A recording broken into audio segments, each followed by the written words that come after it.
I stay dipped, I stay purred, I stay high as a motherfucking bird. My click, so thick. Swap side is a motherfucking shit, nigga. I stay dipped. Thank you for joining me for another episode of Truth in the Booth. I'm your host, K Crim, sitting here with the legendary JoJo. 7 Miles, you know what I'm saying? If y'all don't know, y'all about to know. Jumping right into it. JoJo, What's up? how did you get started doing music? Well, you want the truth. I cannot tell a lie. Okay, this is how the shit started. Back when I was 18 years old, I was running with some people that I had no business running with, and I was accessory to murder. And 7 Miles was in my neighborhood. I'm on 68th and Jackson. They was on 70th and Monroe. And so my family was trying to hide me out. And Damon Hollowell was up on the block, and they was freestyling, so I jumped in and started freestyling. He was like, "Are you cold?" I said, "No, what's up?" He was like, "You want to get in the studio?" I was like, "Studio," but it wasn't a studio. It was like, our first tape was made in actually a bedroom. And so he was like, "Well, you can stay over here with us." My mom came over. She's like, "You can keep her away from the streets, and till this court stuff is over with." That's how I started rapping with 7 Miles. But I originally sung before I was rapping because I grew up in the church. So I was a church girl, and then I went to the streets. So that is really the truth. I love 7 Miles. You know, that was my niggas. Yeah, that was like day one with you. Yeah. You know what I'm saying? But today, I'm not saying I'm not with the group, but by myself. I'm always gonna rep 7 Miles because I have to be loyal to them because they saved my life. They said I stayed running around with the Duns and other little niggas I was running around. You know what I mean? I would have been dead or in jail. So I thank them for that. Hey, that's real talk right there, man. Truth in the booth. So, how did you get your name? Well, as we were sitting in the bedroom, he was like, "So, what do you want your name to be?" I'm new to this, so I'm just like, I went on and thought about it, like, I have to have a name to rap. I said, "We just can't use Giovanna." It was like, "No, you need a stage name." So we was listening to our music. He was like, "You rap real fast." I said, "JoJo the Flow Pro." There it is, write it down, take a picture. So that's how my name came about. JoJo the Flow Pro, right? Yes. You know what I'm saying? And I know you did a lot in this game. Tell some of the people who you didn't work with. Well, I've worked with Velvet Cardi. I've worked with Skrilla Gitters. Skrilla Gitters? Yes, I've worked with Damon Hollowell. I'm now working with Rich Hard. Rich Go Hard. Rich Go Hard. Yeah, he go and hard. So that was then. Now, currently, it's just Rich. Rich. Yeah. As far as producers. Rappers, the list goes on and on. But the only ones that are dearest to me is the ones I can remember off the top of my head, and that's y'all, and that's my family. But not saying that, you know, you grow up, you remember faces with names. You say a name to me, I just be like, but yeah. So, what are some of the best memories you had in the game? Like a memory that stood out to you coming up in the game? What stood out to me was when us as female artists decided to come together to do this music because we felt like we wasn't getting enough recognition. So all the memories that I had that we shared, like me, you, and Netta, and Sunday, and Flack, and Agony, and First Lady, and Felony. Those were the moments to me because we were I was just so excited because I'm like, we all dope. We all can rap just as better as, them. And at that time, yeah, so it was just, it was overwhelming to me. And then I had kind of like got a little depressed because, when Donald Shields was alive, he had told me something one day. He was like, y'all not going to be able to make it by yourself. And that stuck with me. I was like, what is so different between us and y'all? He was like, I invest in y'all's project with 57th Street Road Dogs, got to be featured on all of y'all's shit, and I was just like, we ain't dope enough. We just as dope as the 57th Street Road Dogs. So why would, we ain't nobody gonna eat if we put them on this stuff. But those times back there was my churchable moments because we had a drive. We was on fire, you know, and we were just ready to put Kansas City on the map. So where do you see Kansas City music scene at right now? I cannot tell, like, so I feel, I don't know, somebody somewhere opened up a door for these new rappers, and I'm just gonna keep it real. I don't know what the hell they're talking about. Like, it makes no sense. When we were doing music, it had feeling, you was telling a story, you know, it just had a lot of heart into it. Now it just seems like they saying any and everything, and they all saying the same thing, we're just putting it on a different track. So do you think like the producers nowadays make the track? Well, I think it's a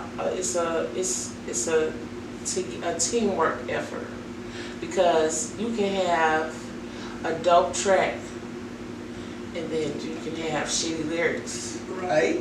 So we need both of them to line up together. But see, that's what's selling now though.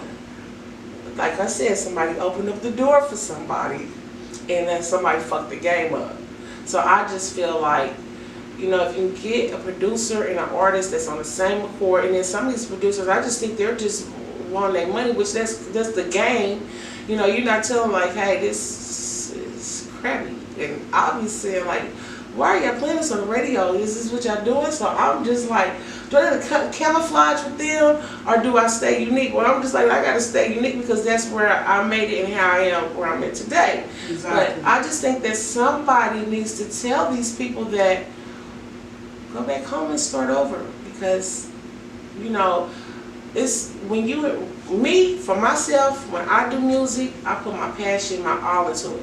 And I'm really concerned about who's listening. Mm-hmm. So I gotta be careful on what I say and make sure what I'm saying is making sense. Mm-hmm. And then that's the beauty of doing music.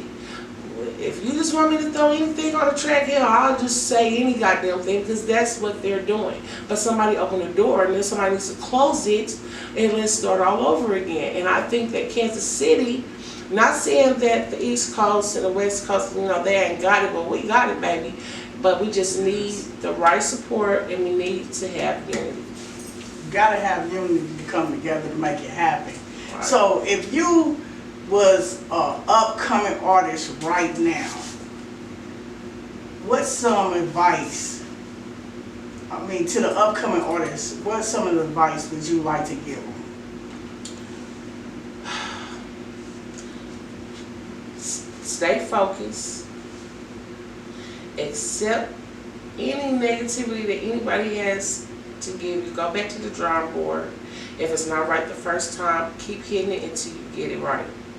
And if that's your passion and if that's your dream, don't let nothing or nobody stop you. Yes, that's real. Y'all hear that? For real. Take heed of that. So, some of the artists coming up right now, do you think the DJs play a part in breaking records?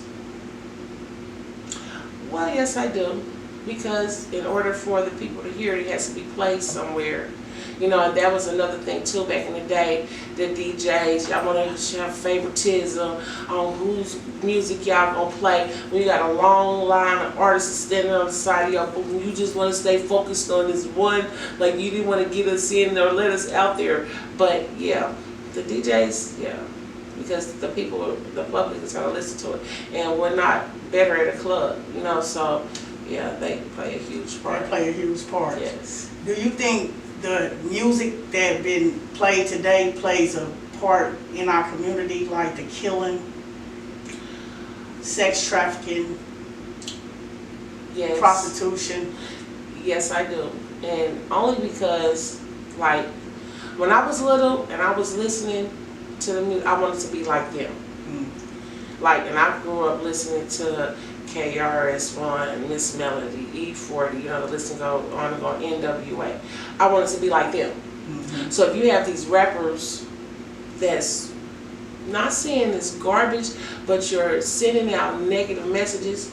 You got a whole generation of kids that's looking up to you and they're gonna be like, I want to be like them, you know. So instead of you finding your own identity and being yourself, these rappers, they play a huge part because you got kids that's running in school, shooting up stuff. I don't know if it's the games or I don't know if it's what you're watching on TV, but both of them together is not good. And you have a lot of violence out here because they're listening to the wrong messages in the songs. I agree with you on that.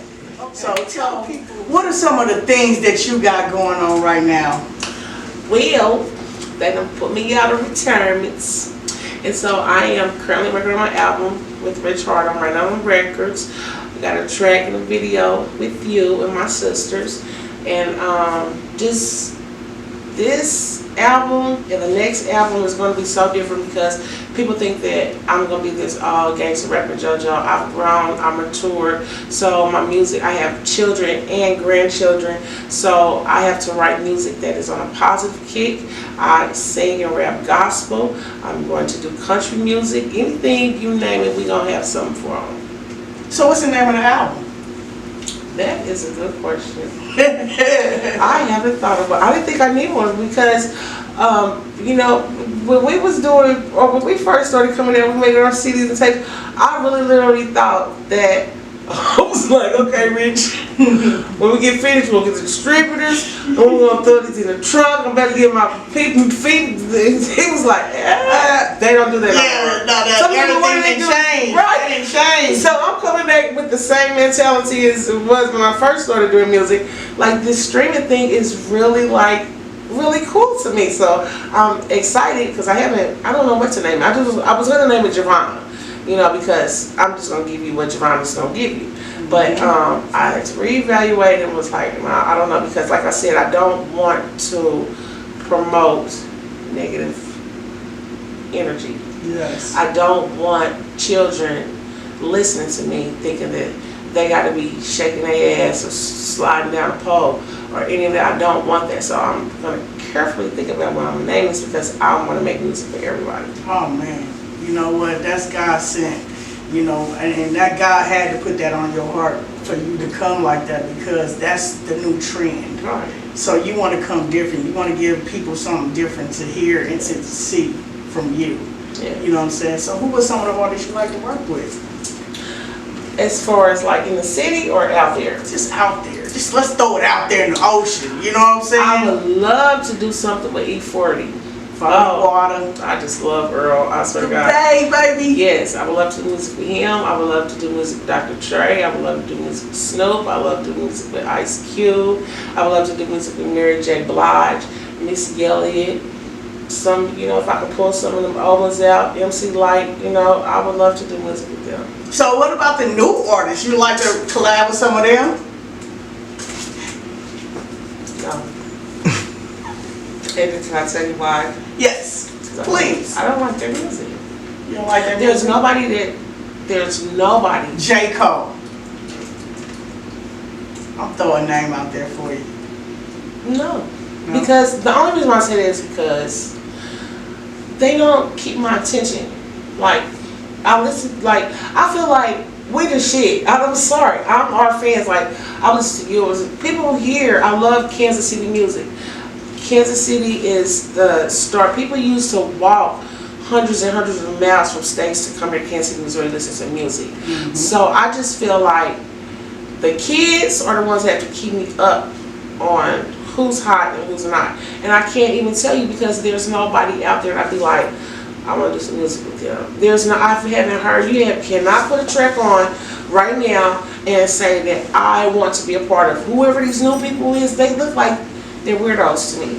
So I'm just saying. I was just thinking like maybe I should pop out on stage with what is that? The Three Amigos? Maybe I should pop out on stage. I should have did that.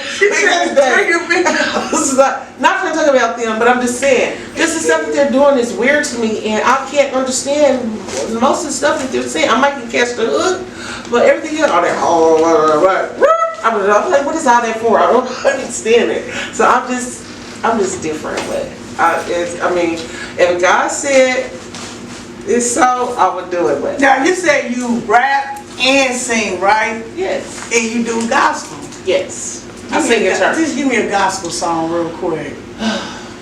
Oh, okay. Something that's gonna touch the world. Take troubles in my way. I have to cry sometimes. Oh, there's so much troubles. I have to cry sometimes. I lay awake at night. Oh, but that's alright,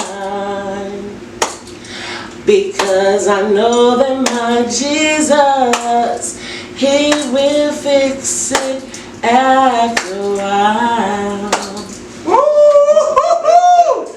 She is the truth. In the booth. Hey, you know what? So anything else? Tell the people where they can reach you at though. Give them your info. Still in the swamp, I'm still in the hood, I keep it low key. You can find me always in South Kansas City. I might be sitting on 68 in Jackson in the car, tinted windows, just sitting there doing what I do, reminiscing on the old days, like why is everything changing? But yes, I'm always in the swamp. I'm always in the swamp. You can always find me in the swamp. Or find your own Oh, what? email, No, Gmail, if you want to contact me, you know how to contact me. Hey, she's straight old school. You want to see me? I'm serious. Come see me in the city. Right, and then you got to get it real bookie rich. I don't know, but I just maybe it's because I've been shot. I just don't like people. I don't want like contacting me. I just really need to get out of there. I'm a little traumatized a little bit. A nigga shot me, God damn it, and bullets still in my body, and I feel some strange type of way. Now, and I think with Kansas City, like, we so immune to the killing, because this is the killer city. Yes, this is the murder mo. Yes, and we screamed that before this generation. Yes. I think they just took it and ran with it, but they killing for no reason. You hear me? And it wasn't like for no reason. It wasn't like this when we we used to fight. You hear me? You know what I'm saying? And we love to bang. Oh, yeah. Everybody lived to see it the other day. Nigga, you got your ass whooped, come back, meet me at the park, we'll try it again. Exactly. You know what I mean? That part I just think that these generation of children, they're not tough. They're cowards. You hear me? And especially when you have broken homes, where you don't have a male figure to teach and show you the right way. You got these little kids out here scared. These little niggas out here scared to get beat up. And I was like, you can't take an ass whooping, nigga. Like, and that's to be honest with you, when they put that child abuse law, I think that's where it went wrong, because I know my mama she raised us. We didn't have a male figure. You know what I'm saying? My daddy was out there, and a lot of my friends' daddies was out there. But the mothers didn't play. Right. They will whoop your motherfucking ass. You know what I'm saying? Ask for your mama, the neighbor. So when they put that child abuse law in full effect, it was like it kind of stopped, because we couldn't talk to our teacher any kind of way. You know what I'm saying? We would get hit in front of everybody. You know what I'm saying? And that changed. Now they bucking the teachers and they elders. That's different. You know what I'm saying? And I think it's just a different time. And I think some of the parents need to stop trying to be their friend and let them carry guns and think that shit's cool, because it's not. But you know what? It's funny that you said that, because I'm going through this right now with the states. I'm through that because this is the truth. These motherfuckers done had my babies since last February. Why? Because I have a 14-year-old that's watching this social media shit, walking through my house cussing. She a girl, she wanted to drag her pants, and she came in my house cussing, and I said, say another cuss word, and I'm gonna beat you like they beat Kunta. So she walked out of my room trying me. I must have jumped over my king size bed and beat her like she was one of them little girls on the street. So my 6-year-old is traumatized, and she ain't even seen me whoop them. She calls 911 on me. and told them that I was beating her sister. So when she brought me in front, I hung up in the police's face. I said, if anybody come knocking on this door, I'm gonna beat your ass in front of them. And any social worker, I'm calling social workers, I'm gonna call them, and I'm gonna beat her ass for knocking on my door. Think she's gonna probably tell me how to discipline you. So yeah, so I'm taking anger control classes, parenting classes, But drug you know classes. what? I mean, we couldn't do that. Right. We couldn't walk through our parents' house. We can say that under our breath. Right. But we couldn't do that out loud. And the disrespect has became at an all-time high with these kids, man. And it's like, my mama told me, you think you grown? Get out and be grown. Right. That part. You know what I'm saying? And I was out there, violent. Yeah. But I had to learn, like, shit, if I'm going to be under her roof, it's rules. Right. I'm going to have to respect that. Right. You know what I'm saying? And I think that's different. I think that's a lot that's changed. And I don't blame it so much on the music, because I listen to a lot of crazy music. Maybe because maybe that was why I was crazy, huh? That was. I'm trying to tell you, put in your spirit comes out. But I was raised in the church. And they said once you're raised in the church, you'll always come back. Yeah. You'll always come back to God. Yeah. You know what I'm saying? And I was blessed to even make it through that situation. And you was blessed to even be here doing your thing. Yes. You know, and that's the truth. Yes. You know what I'm saying? So, my nigga Rich go hard on the track. You know what I'm saying? Shout out to the people. Shout out. You want to shout out anybody? I just want to say I love everyone. God love you. That's it. Man, I like to thank you for coming on Truth in the Booth. Truth in the Booth. Truth in our booth, baby. Damn, this beat slapping. Mama said every day's like this. Deep down here, days like this. It's getting deep, mama said that there be days like this. I used to stay all day puffing cannabis, cause the devil's trying to do me in. But I'm struck with my armor, I shall not win.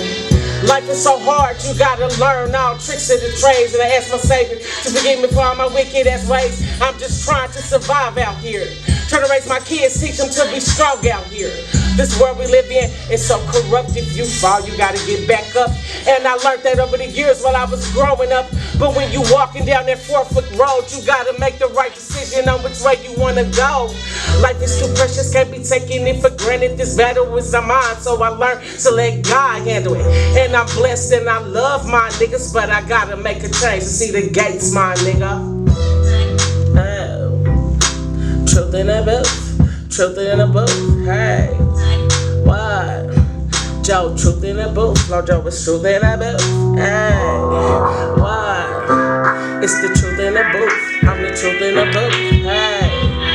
What? Get with the truth in the booth, it's the truth in the booth.